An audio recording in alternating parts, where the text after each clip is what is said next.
जय हिंद दोस्तों, मेरा नाम अंकित सिन्हा है और इस वीडियो में हम पॉलिटी मैराथन की सीरीज़ को आगे बढ़ाने वाले हैं। अगर आप यूपीएससी के किसी एग्ज़ाम या स्टेट पीसीएस के लिए प्रिपेयर कर रहे हैं तो हमारे अलग अलग एग्ज़ाम्स के अलग अलग बैचेस हैं। ज़्यादा जानकारी के लिए नंबर हैं, यहाँ से आप ज़्यादा जानकारी ले सकते हो। तो इसमें हमने काफ़ी सारे क्वेश्चन डिस्कस किए थे। आज के वीडियो का जो हमारा पहला क्वेश्चन है वो ये है। इसमें देखिए आपसे क्या कह रहा है, पार्लियामेंट्री प्रिविलेजेस के बारे में पूछा जा रहा है। तो पहले वीडियो पोस्ट करके आप अटेम्प्ट करिए, देन आगे बढ़िएगा। पहला कह रहे हैं जो स्पीकर हैं इनके पास पावर है कि वो सुओ मोटो एक्शन ले सकते हैं ऑफ प्रिविलेज फॉर इन्वेस्टिगेशन। दूसरा जो प्रिविलेज का क्वेश्चन है, it is accorded priority over other items in the list of business. तीसरा privilege extends to freedom from preventive arrest और डिटेंशन। तो पहले हमें समझना पड़ेगा कि पार्लियामेंट्री प्रिविलेजेस का क्या मतलब है। तो देख लेते हैं कि एक कलेक्टिव प्रिविलेज है एमपीज़ का। अगर आप मेंबर ऑफ पार्लियामेंट हो तो आपको कुछ प्रिविलेज मिलते हैं, यानी कुछ एडिशनल बेनिफिट्स मिलते हैं। क्या है वो? No person either a member और outsider can be arrested and no legal process can be initiated within the premise of the house without the permission of the presiding officer. यानी उस particular house के, यानी अगर आप लोकसभा की बात करो तो लोकसभा की स्पीकर के बिना परमिशन के किसी भी पर्सन को, चाहे वो मेंबर हो आउटसाइडर हो, डजंट मैटर, उन्हें अरेस्ट नहीं किया जा सकता और कोई भी लीगल प्रोसेस को शुरू नहीं किया जा सकता है हाउस के अंदर। दूसरा ये कि किसी भी कोर्ट के पास ये राइट नहीं है कि वो हाउस और उनकी कमिटीज़ के प्रोसीडिंग्स को इन्वेस्टिगेट करें। तीसरा, पार्लियामेंट अगर चाहे तो गेस्ट को एक्सक्लूड कर सकते हैं प्रोसीडिंग्स के, है ना। और कुछ केसेस में जब नेशनल इंटरेस्ट की बात आए तो सीक्रेट मीटिंग भी चलाई जा सकती है। तो आप देख सकते हो दोस्तों, ये कुछ एक्स्ट्रा प्रिविलेजेस हैं। और इसमें ये भी कह रहे हैं कि पार्लियामेंट पनिश भी कर सकते हैं मेंबर्स को या आउटसाइडर्स को अगर इन प्रिविलेजेस की ब्रीच हो, यानी अगर इनका उल्लंघन हो रहा है। और it's contempt by reprimand. Reprimand का मतलब वही होता है डांट फटकार, एडमोनिशन भी वही होता है। और इम्प्रिजनमेंट, यानी इसमें सस्पेंशन भी किया जा सकता है और एक्सपल्जन यानी बाहर रिमूव भी किया जा सकता है इन केस ऑफ मेंबर्स। तो ये वाली बात देखने को मिलती है कि पार्लियामेंट के पास ये पावर्स है कि मेंबर को पनिश भी कर सकते हैं अगर प्रिविलेजेस का उल्लंघन किया जाता है तो। देन ये तो हो गई कलेक्टिव प्रिविलेज। अब अगर एक इंडिविजुअल एमपी की बात करो तो उनके पास क्या पावर है। ये तो ग्रुप ऑफ एमपीज की बात हमने देखी, या आप कह सकते हो कि कलेक्टिव प्रिविलेजेस की हमने बात करी। इंडिविजुअल प्रिविलेज में यह है कि जब पार्लियामेंट सेशन में है तो एमपी या प्रिविलेज पर्सन चाहें तो कोर्ट में अपीयर करने से रिफ्यूज भी कर सकते हैं। तो ये वाली बात देखने को मिली, बट ये हाँ सेशन में होगा तभी। दूसरा ये कि जो मेंबर्स ऑफ पार्लियामेंट हैं इन्हें सेशन के टाइम पे अरेस्ट नहीं किया जा सकता है, और 40 days before the beginning and 40 days after the end of session. यानी अगर ये सेशन एंड हुआ है लेट सपोज 20 मार्च को, तो इससे 40 दिन पहले और इससे 40 दिन बाद तक अरेस्ट नहीं किया जा सकता है। हालांकि ये प्रिविलेज केवल सिविल केसेस में, सिंपल सी बात है, ये तो क्रिमिनल केस में ये वाली बेनिफिट नहीं मिलने वाली है। Then no member is liable to any proceedings in any given court for anything said or any vote by him or her in the parliament or its committee।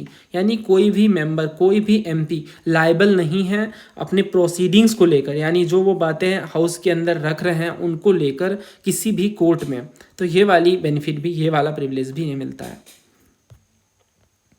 तो यहाँ पे अगर आप देखो तो ये क्या कह रहे हैं, पहला कह रहे हैं speaker is empowered to refer suo motu. तो स्पीकर के पास ये पावर है, ये बात बिल्कुल सही है। अगर लोकसभा के केस में आप देखो तो लोकसभा के स्पीकर, और अगर राज्यसभा के केस में देखो तो राज्यसभा के chairman, they can on their own, यानी वो बिना पूछे ही किसी भी इशू को भेज सकते हैं जो एमपीज़ के राइट से जुड़े हुए हैं, है ना। लाइक अगर डिसरिस्पेक्ट किया जा रहा है या काम में बाधा दिया जा रहा है तो वो कमेटी को भेज सकते हैं डिटेल इन्वेस्टिगेशन के लिए। तो ये वाली चीज़ यहाँ पे देखने को मिलती है। यानी स्पीकर के पास ये पावर है कि वो सुओ मोटो एक्शन ले सकते हैं, मतलब अपने अकॉर्डिंग, अपने विवेक से एक्शन ले सकते हैं कोई भी क्वेश्चन को, अगर वो प्रिविलेज का है तो। मान लो लेट सपोज किसी एमपी के कार्य प्रणाली में बाधा दी गई है ना, उनकी बात को रखने की अनुमति नहीं मिली या कुछ भी हो, आप इससे एसोसिएट करके समझ सकते हो। तो उस चीज़ को लेकर इन्वेस्टिगेशन के लिए स्पीकर चाहे तो खुद से भेज सकते हैं। तो ये वाली बात बिल्कुल सही है। यानी आप समझ सकते हो दोस्तों कि हाउस में तो स्पीकर की डेफिनेटली अथॉरिटी रहती है इन चीज़ों को लेकर। देन दूसरा कह रहे हैं कि अगर प्रिविलेज का सवाल है, it is accorded priority over other items in the list of business. अब ये बात सही है। देखो, अगर कोई एमपी है और अगर कोई सीरियस इशू को उनके द्वारा रेज किया जा रहा है जो कि उस राइट से जुड़े हुए हैं कि मेरे राइट्स का या मेरे प्रिविलेजेस का वायलेशन हो रहा है, तो इस चीज़ को एक इम्पॉर्टेंट मुद्दे के रूप में देखा जाएगा, डिस्कशन से ऊपर इसे प्रायोरिटी मिलेगी। तो ये वाली बात भी सही, क्योंकि प्रिविलेज का जो क्वेश्चन है they are given special importance, तो प्रिविलेज का जो मुद्दा है वो बड़ा ज़रूरी है हाउस में। तो इस हिसाब से ये दोनों सही हैं। तीसरा कह रहा है प्रिविलेज तो प्रिवेंटिव अरेस्ट और डिटेंशन से भी बचाता है। दोस्तों ये बात गलत है। देखिए, एमपीज को प्रिवेंटिवली अरेस्ट किया जा सकता है क्रिमिनल या प्रिवेंटिव डिटेंशन में, क्रिमिनल या प्रिवेंटिव डिटेंशन में कोई प्रोटेक्शन नहीं है ना। ऐसा नहीं है कि अगर कोई क्रिमिनल के चार्जेस लग गए हैं तो वो अपने बातों को कंटिन्यू कर सकते हैं या प्रोसीडिंग्स में भाग ले सकते हैं, नहीं, ऐसा नहीं है। उन्हें प्रिवेंटिवली अरेस्ट किया जा सकता है। कोई क्रिमिनल या प्रिवेंटिव अरेस्ट को लेकर प्रोटेक्शन नहीं है, केवल सिविल अरेस्ट की प्रोटेक्शन है ना। केवल सिविल अरेस्ट की इनकी ये बच सकते हैं सिविल अरेस्ट के मामले में, है ना, ड्यूरिंग पार्लियामेंट सेशन टाइम। तो ये वाली बात है। यहाँ पे मैंने ये आपको बता भी दिया है कि क्रिमिनल प्रोसीडिंग्स का एक्सेप्शन देखने को मिल रहा है ना। This privilege is available in civil cases only, not in criminal cases. तो तीसरा गलत है, तीसरा आप हटा दोगे, आंसर आएगा सी 1 और 2। देन आप ये क्वेश्चन देखो, ये क्वेश्चन पूछा गया है CAPF के एग्जाम में 2013 में। 4 स्टेटमेंट है। पहला कह रहे हैं कि right to publish and proceedings and the right to restrain publication by others. तो कौन कौन से प्रिविलेज हैं यहाँ पे, कलेक्टिवली की बात कर रहे हैं ये। दूसरा कह रहा है राइट टू एक्सक्लूड अदर्स, यानी स्ट्रेंजर्स को हटाया जा सकता है किसी भी वक्त। तीसरा कह रहा है right to punish members and outsider for breach of its privilege, मतलब अगर प्रिविलेजेस का उल्लंघन किया जा रहा है, ब्रीच किया जा रहा है, उसे उल्लंघन किया जा रहा है उनका, तो उनको लेकर भी पनिश किया जा सकता है मेंबर्स को। उसके चौथा कह रहे हैं पार्लियामेंट की 4 दीवारी के अंदर जो भी बात कही सुनी जाएगी उनको कोर्ट ऑफ लॉ में इंक्वायर किया जा सकता है। दोस्तों ये चौथा गलत है। गलत इसलिए है क्योंकि आप देखो यहाँ पे no court has the right to investigate proceedings of the house और एनी ऑफ इट्स कमिटी। तो है ना, 4 दीवारी के अंदर जो बात की जा रही है उन चीज़ों को लेकर कोर्ट्स के द्वारा इंक्वायर नहीं किया जाएगा। तो ये जो चौथा है वो गलत है। चौथा आप हटा दो, ये हट गया, ये हट गया। तीसरा जो है वो कह रहे हैं right to punish members and outsider for breach of its privilege. हाँ, प्रिविलेज का अगर उल्लंघन किया जाएगा तो उसे लेकर उन्हें पनिश किया जा सकता है। तो तीसरा सही है, आंसर होगा A 1, 2 और 3। तो ये इस तरीके से सॉल्व होते हैं। अगर आप PYQs अच्छे से कर लेते हो तो ऐसे क्वेश्चन आप इजीली टैकल कर सकते हो। तो पहला सही है। हमने ये सारा कुछ पढ़ा है ना कि हाँ ये एक्सक्लूड कर सकते हैं, ये देखिए आप, ये सारी चीज़ें हैं, है ना। आउटसाइडर्स को या फिर अगर मेंबर्स हैं तो उन्हें भी पनिश किया जा सकता है अगर प्रिविलेजेस का ब्रीच देखने को मिलता है तो, है ना। और अलग अलग तरीके हैं इसके। अगर कॉन्टेम्प्ट किया आता है तो इस चीज़ को लेकर रेप्रीमेंड किया जा सकता है, एडमोनिश किया जा सकता है या इम्प्रिजनमेंट भी देखने को मिल सकती है। देन आप ये देखो CDS 2020 में पूछा गया है प्रिविलेजेस को लेकर ही, ये 4 स्टेटमेंट वाला सवाल है। पहला कह रहा है privileges would not be fettered, मतलब उसे नहीं बांधा जाएगा। फेटर मतलब जंजीर होता है, by the article 19 of the constitution. और दूसरा कह रहे हैं कि जो प्रिविलेजेस हैं it must be read subject to the articles 20 to 22 and article 32, मतलब आपको इस चीज़ के कॉन्टेक्स्ट में देखना पड़ेगा जब भी आप प्रिविलेजेस की बात करोगे तो। और इसके बाद कह रहे हैं immunity is available in relation to both civil and criminal. और चौथा कह रहे हैं immunity is available in relation to freedom of speech. दोस्तों देखिए यहाँ पे बात ऐसी है ना कि जो प्रिविलेजेस हैं ये would not be fettered bye article 19, ये बात सही है। असल में इसका मतलब ये है कि अगर पार्लियामेंट के कॉन्टेक्स्ट में आप देखो तो आर्टिकल 105 है और स्टेट लेजिस्लेचर के कॉन्टेक्स्ट में आर्टिकल 194 है। इनमें फ्रीडम ऑफ स्पीच की बात की गई है कि हाउस के अंदर MPs को फ्रीडम ऑफ स्पीच मिलता है और ये उनका एक तरीके का कॉन्स्टिट्यूशनल प्रिविलेज है। और ये ऑर्डिनरी फ्रीडम ऑफ स्पीच से कहीं ज़्यादा वाइडर एप्लीकेशन रखता है। तो आर्टिकल 19(1)(a) के थ्रू जो बातें हैं आपने ज़रूर पढ़ा होगा कि आर्टिकल 19 में freedom of expression of speech की बात है, पर इसके एक्सेप्शंस हैं, बहुत सारे एक्सेप्शंस हैं, है ना। और वो वाली चीज़ यहाँ पे पार्लियामेंट्री प्रिविलेजेस में कंट्रोल नहीं होती है। यानी ये जो प्रिविलेजेस हैं, ये जो इन्हें पावर मिली है हाउस के अंदर बोलने की, ये ज़्यादा है, मतलब इनकी आज़ादी ज़्यादा है इस मामले में। It is very wider than the ordinary freedom of speech and expression. ठीक है, तो पहला सही है। ऐसा नहीं आर्टिकल 19 कंट्रोल करता है इस चीज़ को। देन इसका दूसरा कह रहा है privileges must be read subject to article 20 to 22। ये बात सही है। एक्चुअली सुप्रीम कोर्ट ने ये कहा है कि जो पार्लियामेंट्री प्रिविलेज हैं ये कोई एब्सोल्यूट नहीं है, हालांकि एप्लीकेशन वाइडर है। इसका मतलब ये नहीं कि ये एब्सोल्यूट है। और ये हार्मोनाइज्ड होने चाहिए विद कॉन्स्टिट्यूशनल प्रोविजंस, खास तौर से फंडामेंटल राइट और जुडिशियल रिव्यू के कॉन्टेक्स्ट में देखा जाता है। आर्टिकल 20 का मतलब है protection in criminal cases, article 20 का मतलब लाइफ एंड पर्सनल लिबर्टी, और 22 का मतलब है प्रोटेक्शन अगेंस्ट आर्बिट्री अरेस्ट, और आर्टिकल 32 क्या है, कॉन्स्टिट्यूशनल रेमेडीज। तो यही कहा गया है कि जो पार्लियामेंट्री प्रिविलेजेस हैं वो हार्मोनाइज्ड होने चाहिए इन चीज़ों के साथ। ऐसा नहीं है कि यहाँ पे लाइफ एंड पर्सनल लिबर्टी के उल्लंघन में कुछ देखा जाए, राइट। तो ये वाली चीज़ है। देन कह रहा है सिविल और क्रिमिनल दोनों तरह के प्रोटेक्शन में इम्यूनिटी, ये बात तो गलत है, ये तो आप हटा दोगे। चौथा कह रहा है immunity is available in relation to freedom of speech even in his और हर प्राइवेट और पर्सनल कैपेसिटी, ये वाली बात भी गलत है। जो पार्लियामेंट्री फ्रीडम ऑफ स्पीच है ये पार्लियामेंट के अंदर अप्लाई होता है और उनकी कमिटीज़ में अप्लाई होता है। अगर पॉलिटिकल रैली में कोई भड़काऊ भाषण दिया जा रहा है, प्रेस कॉन्फ्रेंसेस में कोई भी रैंडम बात कर दी जा रही है जो डेफिनेटली गलत है, या सोशल मीडिया पे या पर्सनल कॉन्वर्जेशन में, तो ये प्रिविलेज का पार्ट नहीं है, इसमें एमपीज बच नहीं सकते हैं, है ना। हाउस के अंदर ये फ्रीडम मिली हुई है, तो ये वाली बात भी गलत है और ये भी गलत है। तो आंसर होगा बी 1 और 2। बेहद शानदार सवाल है। अगर आपको समझ आया तो ये आप समझ गए होंगे पार्लियामेंट्री प्रिविलेज का मतलब है protection for speech and votes obviously inside the house है। ये कोई पर्सनल सील्ड नहीं है अगेंस्ट ऑल लॉज, सारे कानून से मुक्ति नहीं मिल गई है, ये हाउस के अंदर ये प्रोटेक्शन मिली हुई है। नेक्स्ट ये क्वेश्चन देखिए, which one of the following is not a collective privilege of the members of parliament. तो एमपीज का क्या कलेक्टिव प्रिविलेज नहीं होता है? तो इसमें हमारे पास 4 ऑप्शन है। पहला फ्रीडम ऑफ डिबेट, यानी जो वो डिबेट कर सकते हैं। दूसरा ये कि इंटरनल मैटर वगैरह रेगुलेट करना। तीसरा अटेंडेंस एज अ विटनेस की जो आज़ादी है। चौथा privilege of excluding strangers from the house. देखिए ये जो बात है वो ये कि कलेक्टिव प्रिविलेज का मतलब होता है जो हाउस एज अ होल को बिलोंग करता है, जैसे प्रोसीडिंग्स को रेगुलेट करना, स्ट्रेंजर्स को एक्सक्लूड करना, बाहर करना, प्रोसीडिंग्स वगैरह को पब्लिश करना, ये होता है कलेक्टिव प्रिविलेज। इंडिविजुअल प्रिविलेज का मतलब क्या है कि इंडिविजुअल सांसदों को, एमपीज को मिली हुई है, जैसे freedom from arrest in civil cases हमने पढ़ा ना, या freedom from attendance as a witness. तो ये जो पर्टिकुलर राइट्स हैं या ये जो प्रिविलेजेस हैं ये इंडिविजुअली एमपीज को मिले हुए हैं, तो आंसर यहाँ पे सी होगा। और पार्लियामेंट्री प्रिविलेजेस में वो स्पेशल राइट्स इम्यूनिटीज आते हैं जो पार्लियामेंट कलेक्टिवली भी इंजॉय कर सकते हैं और मेंबर्स इंडिविजुअली भी इंजॉय कर सकते हैं। तो ये वाली चीज़ यहाँ पे है कि इंटरनल प्रोसीडिंग्स वगैरह को रेगुलेट करना, अब ये पार्लियामेंट का ओवरऑल राइट है, तो ये कलेक्टिव प्रिविलेज का पार्ट है। सेम स्ट्रेंजर्स को एक्सक्लूड करना, ये भी पार्लियामेंट को इनेबल करता है कि अपने प्रोसीडिंग्स को कंडक्ट कर पाए बिना बाहरी इंटरफेरेंस के, तो ये वाली चीज़ भी कलेक्टिव प्रिविलेज का पार्ट है। प्रोसीडिंग्स वगैरह को पब्लिश करना, ये भी चीज़ कलेक्टिव का पार्ट है ना, कलेक्टिव प्रिविलेज का। बट जो विटनेस वाली बात है ये वाली चीज़ इंडिविजुअल प्रिविलेज का पार्ट है, ठीक है। तो इंडिविजुअल प्रिविलेज में क्या क्या है वो भी मैं आपको एक बार बता देता हूँ। इंडिविजुअल प्रिविलेज, इसमें पहला तो ये कि freedom of speech in parliament, है ना, अंडर आर्टिकल 105 ये वाली चीज़ है कि अब एमपीज के पास आज़ादी है कि वो पार्लियामेंट के अंदर अपने स्पीच को रख सकते हैं, तो ये इंडिविजुअल प्रिविलेज का पार्ट है। इसी तरीके से freedom from arrest in civil cases,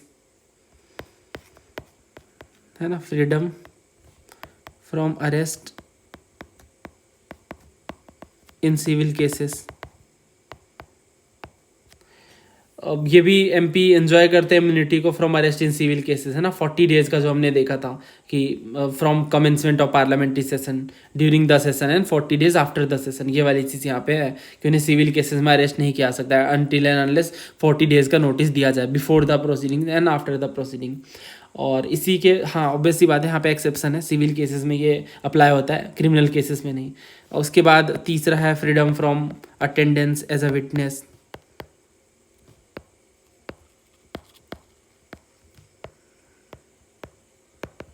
इसका मतलब क्या है कि एक एमपी ऑर्डिनरली उन्हें कंपेल नहीं किया सकता, मजबूर नहीं किया सकता कि आप अटेंड करो कोर्ट को एज अ विटनेस जब पार्लियामेंट सेशन में हो, है ना। तो उन्हें ज़बरदस्ती कोर्ट में विटनेस बनाकर ये शामिल नहीं किया सकता, है ना। ये वाली जो प्रिविलेज है वो भी इंडिविजुअली एमपीज़ को मिलती है।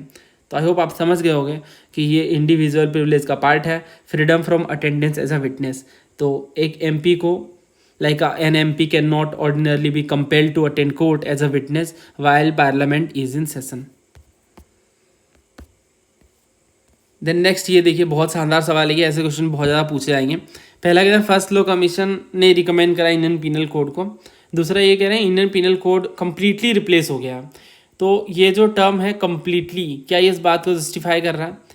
तो हाँ, दोनों बातें यहाँ पे सही है. फर्स्ट लॉ कमीशन जो कि 1834 में आया था, जो कि मकाले ने शेयर करा था, इस मतलब बेसिकली यहाँ पे इंडियन पीनल कोड का ड्राफ्ट प्रिपेयर किया गया था. तो ये वाली बात सही है. दूसरा कह रहा है ये कम्प्लीटली रिप्लेस हो गया है, तो ये बात भी सही है, ये कम्प्लीटली रिप्लेस हो गया है और 2024 में ही फोर्स में आ गया. तो आंसर इज ऑप्शन सी. ये आप पढ़ सकते हो दोस्तों. भारतीय नागरिक सुरक्षा संहिता bill which will replace CRPC now has 533 section. 160 section of old law have been changed, 9 new section have been added and 9 sections have been repealed. Then यहाँ पे उन्होंने बताया कि भारतीय न्याय संहिता bill which will replace the Indian Penal Code will have 356 section instead of earlier 511 section. और भारतीय साक्ष्य बिल जो रिप्लेस कर देगा एविडेंस एक्ट को, और यहाँ पे 170 सेक्शन देखने को मिल रहे हैं, पहले 167 थे.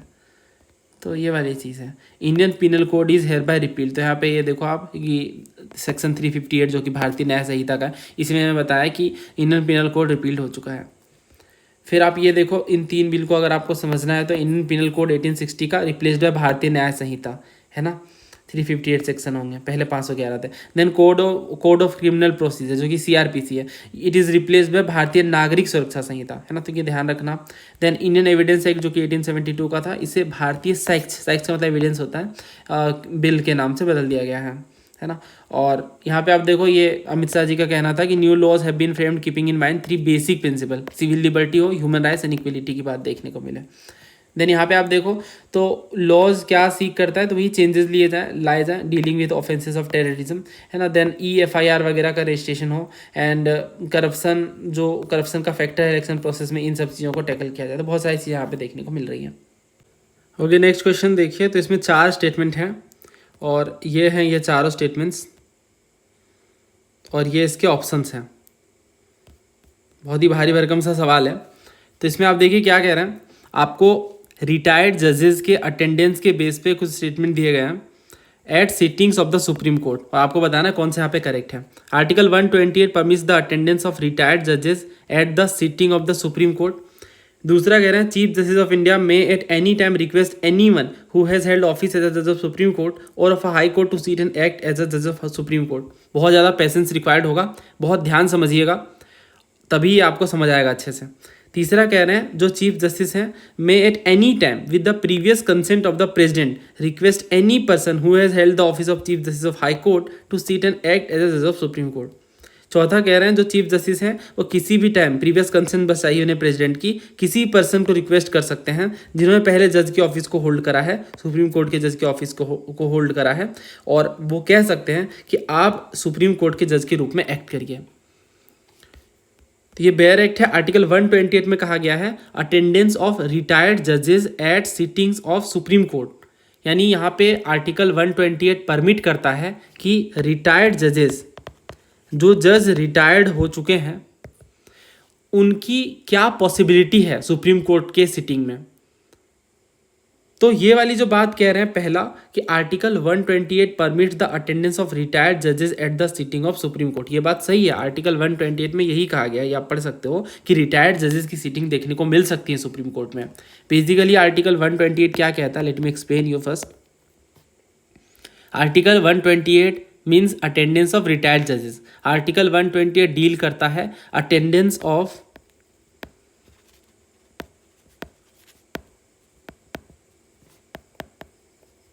retired judges at the sittings of the supreme court. Basically यहाँ पे ये कहा गया है अगर प्रेसिडेंट की प्रीवियस कॉन्सेंट ली जाए,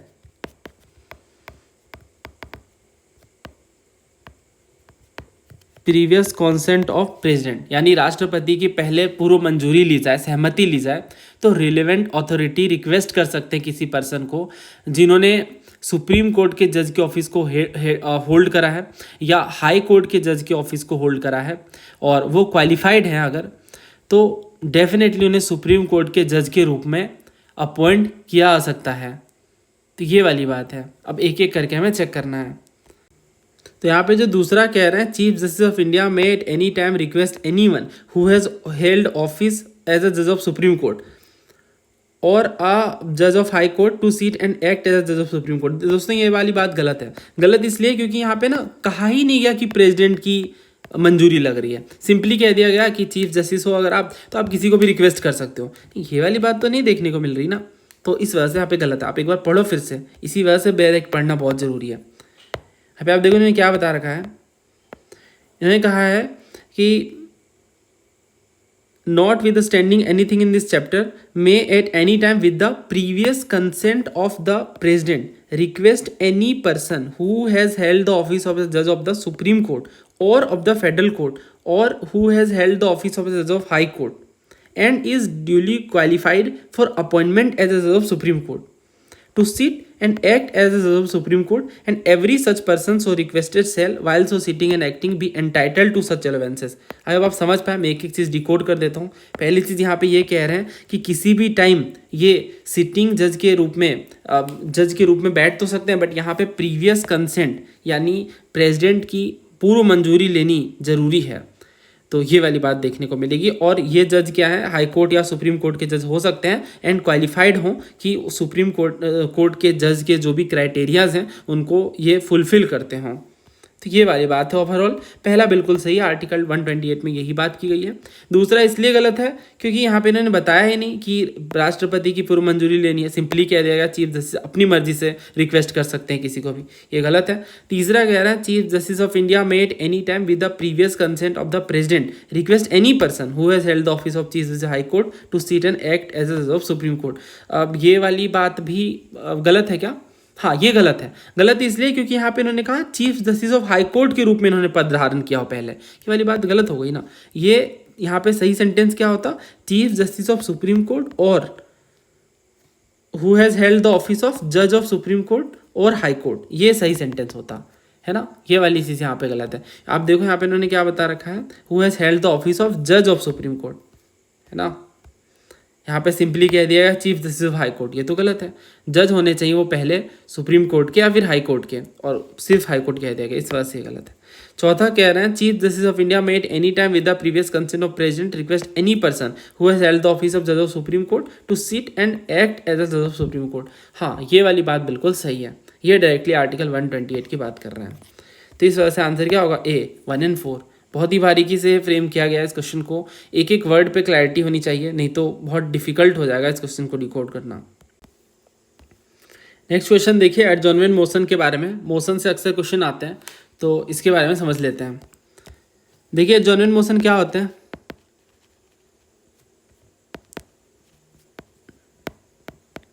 ये एक तरीके का पार्लियामेंट्री डिवाइस है to draw the attention of the house to a definite matter of urgent public importance. Basically क्या, नॉर्मल बिजनेस चल रहा है हाउस का, है ना, नॉर्मल डिस्कशन चल रहा है, बट अगर कोई मुद्दा बहुत ज़रूरी है तो हाउस के अटेंशन को ड्रॉ करने के लिए एक मोशन लाया जाता है, जिसे हम एडजॉर्नमेंट मोशन कहते हैं। समझ गया ना। तो पर्पस क्या है, मेन पर्पस वही है to allow discussion on a definite matter of urgent public importance. किसी बहुत ज़रूरी मुद्दे की बात है तो उस चीज़ में हाउस का ध्यान खींचने के लिए एडजॉर्नमेंट मोशन लाया जाता है। पर्पस क्या, समझ गया ना, एक डेफिनेट अर्जेंट और पब्लिक इंपॉर्टेंस का मुद्दा हो, और ये लोकसभा में देखने को मिलता है। राज्यसभा में एडजॉर्नमेंट मोशन की कोई बात नहीं है। इसका लॉजिक है दोस्तों, बेसिकली जैसा कि आप समझ सकते हो लोकसभा में जनता का विश्वास है, तो इस वजह से ये देखने को मिलता है। जनता का विश्वास मतलब डायरेक्टली जनता इलेक्ट करती है इस वजह से। और राज्यसभा में ऐसा कोई एडजॉर्नमेंट मोशन का प्रोविजन नहीं देखने को मिलता है। और इसका इफेक्ट क्या होता है, वही नॉर्मल का जो बिजनेस है, जो नॉर्मल बिजनेस चल रहा है डे टू डे बिजनेस, उसे इंटरप्ट या सस्पेंड कर दिया जाता है। और इसमें प्रायर नोटिस लगती है हालांकि, तो इसमें आप ध्यान रखना, requires prior notice of speaker. ठीक है, prior notice to the speaker. Speaker को पहले नोटिस देनी पड़ती है ना, और स्पीकर का जो कॉन्सेंट है वो रिक्वायर्ड होता है। और इसमें एक सेंसर ऑफ द गवर्नमेंट का एलिमेंट भी इन्वॉल्व होता है, बिकॉज गवर्नमेंट को किसी अर्जेंट मुद्दे में जवाब देना पड़ता है। तो ये चीज़ें हैं। ये आप देखो सेम क्वेश्चन पूछा गया, पार्लियामेंट में एडजॉर्नमेंट मोशन का क्या पर्पस, तो वही to allow discussion on definite matter of urgent public importance. ये क्वेश्चन पूछा गया था, most of the important laws can be introduce in the Parliament with the prior consent of the president. दूसरा कह रहे हैं Parliament has to operate within the jurisdiction embarked by the Constitution. तो इसका answer क्या है? देखिए जो पहला कह रहे हैं ज़्यादातर जो लॉज हैं, जो इंपॉर्टेंट वाले लॉज हैं, ये इसमें प्रायर कंसेंट लगती है प्रेसिडेंट की। दूसरा कह रहे हैं पार्लियामेंट को कॉन्स्टिट्यूशन के दायरे में रहकर काम करना होगा। दोनों बातें सही है, तो आंसर होगा ए, बोथ 1 और 2। नेक्स्ट क्वेश्चन देखिए, CAPF 2025 में पूछा गया, कौन सा गलत है ये आपको बताना है। पहला कह रहा है supreme court of India as a court of record, high court of record होते हैं, सब ऑर्डिनेट कोर्ट ऑफ रिकॉर्ड होते हैं, सारे कोर्ट ऑफ रिकॉर्ड नहीं होते। दोस्तों कोर्ट ऑफ रिकॉर्ड का क्या मतलब है? कोर्ट ऑफ रिकॉर्ड का मतलब है कि एक ऐसा कोर्ट जिनके एक्ट्स और प्रोसीडिंग्स को रिकॉर्ड किया आता है, जिनके एक्ट्स और प्रोसीडिंग्स को रिकॉर्ड किया आता है फॉर परपेचुअल, यानी अनंत काल के लिए, memory, perpetual memory and testimony. समझ गए ना? तो ये जो रिकॉर्ड्स हैं ये एब्सोल्यूट अथॉरिटी होते हैं और इनको एविडेंस के रूप में देखा जाता है। ठीक है, तो सब ऑर्डिनेट कोर्ट्स जैसे डिस्ट्रिक्ट कोर्ट, सेशन कोर्ट्स, ये कोर्ट ऑफ रिकॉर्ड नहीं होते हैं, बट हाई कोर्ट और सुप्रीम कोर्ट ये कोर्ट ऑफ रिकॉर्ड होते हैं। यानी हाई कोर्ट और सुप्रीम कोर्ट में जो भी एक्ट्स और प्रोसीडिंग्स चल रही हैं उनको एज अ एविडेंस देखा जाएगा, उनको मेमोरी और टेस्टिमनी के रूप में देखा जाएगा। तो आई होप आप समझ गए। और बट सब ऑर्डिनेट कोर्ट्स को के पास कोई इनहेरेंट पावर नहीं है कि वो पनिश करे like for contempt like supreme court and high court. तो इस वजह से इनके records like the records of subordinate courts are not evidence per se, है ना, और उन्हें वो प्रिजर्व नहीं करते हैं, नहीं कर सकते हैं इस कॉन्टेक्स्ट में। तो आंसर क्या होगा यहाँ पे? देखिए सुप्रीम कोर्ट ऑफ रिकॉर्ड है, high court courts of record है, सब ऑर्डिनेट कोर्ट ऑफ रिकॉर्ड नहीं है, तो ये गलत है, और सारे कोर्ट ऑफ रिकॉर्ड नहीं है, तो ये बात सही है। ठीक है, देन ये क्वेश्चन पहले ही पूछा गया कौन कोर्ट ऑफ रिकॉर्ड है, तो सुप्रीम कोर्ट और हाई कोर्ट ऑफ रिकॉर्ड है, तो आंसर होगा डी। देन यहाँ पे CAPF में पूछा गया था कि कौन सा पावर सुप्रीम कोर्ट का हाई कोर्ट के पास भी है, तो ये वाली जो पावर है वो है power of court of record. ये जो पावर है ये दोनों ही सुप्रीम कोर्ट और हाई कोर्ट दोनों के पास है ना, तो इस वजह से आंसर सी होगा। आई होप आपको समझ आया कोर्ट ऑफ रिकॉर्ड का मतलब। ये आर्टिकल कौन से हैं ये भी कई बार पूछ लेते हैं, तो आर्टिकल्स भी आपको पता होनी चाहिए। नेक्स्ट क्वेश्चन देखिए, शेड्यूल्ड कास्ट और शेड्यूल्ड ट्राइब्स के प्रोविजन से रिलेटेड क्वेश्चन है, सिविल सर्विसेज 2026 में पूछा गया है। तो 3 स्टेटमेंट है ये, तो उम्मीद है आपने पढ़ा होगा। अब आप ये देखो इसके ऑप्शंस, कंक्लूजन निकालना है कौन सा करेक्ट है। पहला कह रहा है provision regarding the administration of tribal area in states of Assam, Meghalaya, Tripura and Mizoram are given in 5th schedule. मतलब कह रहे हैं कि जो ट्राइबल एरियाज़ का एडमिनिस्ट्रेशन है वो 5th शेड्यूल में है। दूसरा कह रहा है कुछ ट्राइब्स को इनकम टैक्स में एग्जम्पशन है सर्टेन इनकम्स को लेकर। दोस्तों ये वाली बात ना CAPF में पूछी गई थी 2015 में। ऐसे जो बहुत अजीब से सवाल होते हैं, कहीं ना कहीं PYQ में रेफरेंस मिल जाता है इनका, फिर समझ आता नहीं PYQs करना है, बहुत थोरोली करना है। बड़ा टफ क्वेश्चन है ये भी, हालांकि ये तो एलिमिनेट होकर के आंसर निकल जाएगा, बट ऐसे क्वेश्चन बहुत टफ हो जाते हैं। और ऐसे में अगर आप इस तरह के सवाल पहले कर चुके होते हैं तो बहुत ज़्यादा कॉन्फिडेंस बूस्ट हो जाता है, और एक एक क्वेश्चन बहुत ज़्यादा मैटर करता है एग्जाम में। कह रहे हैं कि जो सेक्शन 1026 है इनकम टैक्स एक्ट का, किस तरह के लोगों को छूट है इनकम टैक्स में, तो members of scheduled tribe in state of Manipur, Mizoram, Nagaland, Tripura. ये बात बिल्कुल सही है कि सर्टेन शेड्यूल्ड ट्राइब्स को, जो खास तौर से मणिपुर, मिजोरम, नागालैंड, त्रिपुरा से बिलोंग करते हैं, उनको कुछ इनकम टैक्स में सर्टेन लिमिट तक छूट है। तो ये वाली बात आपको समझनी है, तो यहाँ पे आंसर डी है। देन इसका मतलब ये सेकंड क्या है, सही है। तीसरा कह रहे हैं कि the constitution of India provides for reservation of seat in panchayat for women belonging to schedule caste and schedule tribe. और पहला जो कह रहे हैं 5th शेड्यूल वाली बात ना, ये गलत है। ये तो हर साल पूछ लेते हैं, कुछ नया नहीं है। आप देखो यहाँ पे कितने सारे क्वेश्चन हमने करे थे। इनफैक्ट ये जो बैच है हमारी, उसमें हमने सिर्फ 5th और 6th शेड्यूल पे पूरा डिस्कशन किया था 1 घंटे का, जिसमें हमने इस तरह के सवाल भी करे थे। अब आप देखो ऐसे क्वेश्चन कितने टफ हैं पेपर में, बट CDS में पूछ रखा है इन्होंने, तो सिविल सर्विस में ये पूछ सकते हैं दोबारा। उम्मीद है आप इन क्वेश्चंस को पढ़ रहे होगे। फिर आप देखो इस तरह के क्वेश्चंस, है ना, तो कुछ सिमिलैरिटी दिख रही है। एक खास आर्टिकल को लेकर उससे पूछ लिया गया कि किस तरह की चीज़ें अप्लाई होंगी, किस तरह की चीज़ें अप्लाई नहीं होंगी, तो इनको समझना बहुत ज़रूरी है ऐसे क्वेश्चंस को।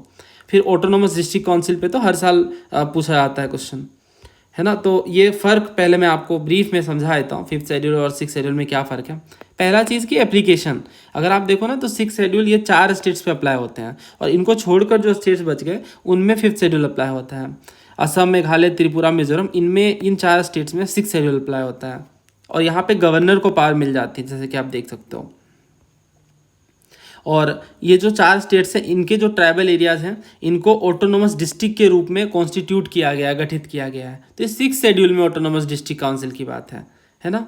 But they do not fall outside the executive authority of the state concern. और यहाँ पे जो 6th शेड्यूल है, इन एरियाज़ में जो पार्लियामेंट का एक्ट है या स्टेट लेजिस्लेचर का एक्ट है, do not apply to autonomous district. तो ऑटोनोमस डिस्ट्रिक्ट का मतलब ही वही है कि वो चीज़ें डायरेक्टली पार्लियामेंट या स्टेट लेजिस्लेचर अप्लाई ना हो, क्योंकि उनकी कंडीशनिंग अलग है ना। इसी वजह से बनाया गया ना ऑटोनोमस रीजन। तो कुछ मॉडिफिकेशन, एक्सेप्शंस वगैरह रिक्वायर्ड होंगे इस पर्टिकुलर रीजन में। तो ये वाली चीज़ है। 6th शेड्यूल में वैसी बात है, 5th शेड्यूल से ज़्यादा ऑटोनॉमी है। और ऑटोनोमस डिस्ट्रिक्ट काउंसिल की बात करें तो इनका भी वाइडर पावर्स है ट्राइब्स एडवाइजरी काउंसिल के मुकाबले। ट्राइब्स एडवाइजरी काउंसिल क्या है, तो ये वाली चीज़ 5th शेड्यूल में देखने को मिलती है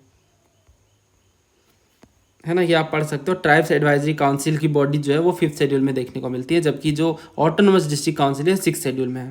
तो ये थोड़ा बहुत डिफरेंस है, और अगर आप इनको बहुत अच्छे समझ लोगे तो आप ऐसे क्वेश्चन बहुत ईजिली टैकल कर सकते हो।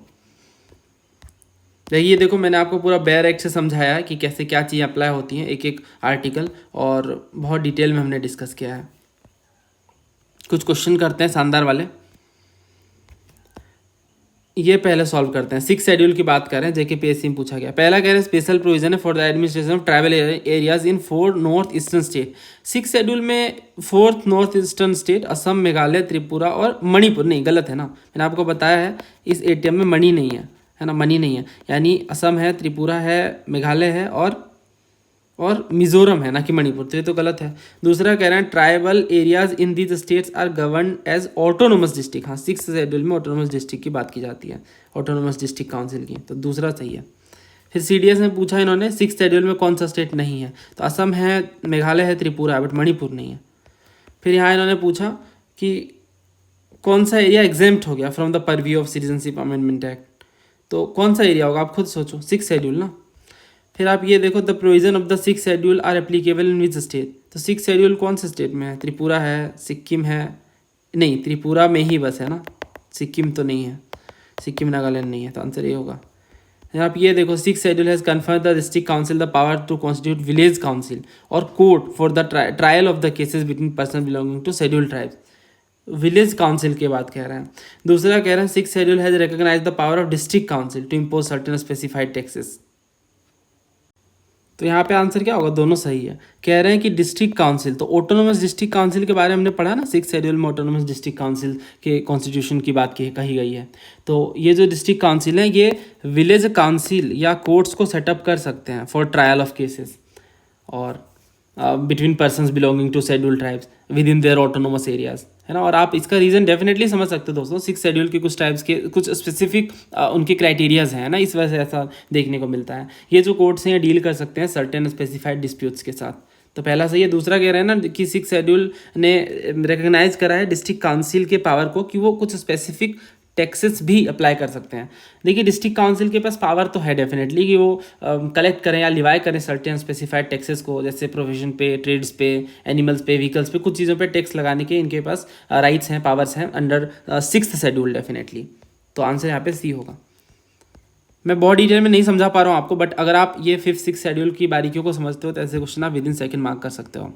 फिर आप देखो ये क्या कह रहे हैं, 6th schedule of the constitution of India pertains to the administration of tribal areas. तो ट्राइबल एरियाज की बात करें, हमने बताया अभी आपको, असम है, मेघालय है, त्रिपुरा है, मिजोरम है ना, मणिपुर तो है नहीं, तो ये तीनों हट जाते हैं। आंसर क्या बचा, ए। तो ये सारे कुछ PYQs थे, बहुत सारे सवाल है, बट ये स्पेसिफिक वीडियो फिर 5th 6th शेड्यूल पे ही हो जाएगा। तो हमने इनफ डिस्कशन किया है इस टॉपिक पे, और यहाँ पे हमने कुछ पॉलिटी के शानदार क्वेश्चंस कवर किए। अगर आपको ये सीरीज़ पसंद आई तो आप किस सब्जेक्ट के लिए ऐसी सीरीज़ चाहते हो, आप कमेंट करके ज़रूर बताइएगा। अगर आप चैनल पर नए हो तो आप चैनल को सब्सक्राइब भी कर सकते हो, और आप क्या सोचते हो इस वीडियो के बारे में वो भी ज़रूर बताइएगा। जल्दी मिलेंगे नए वीडियो में। थैंक यू, जय हिंद।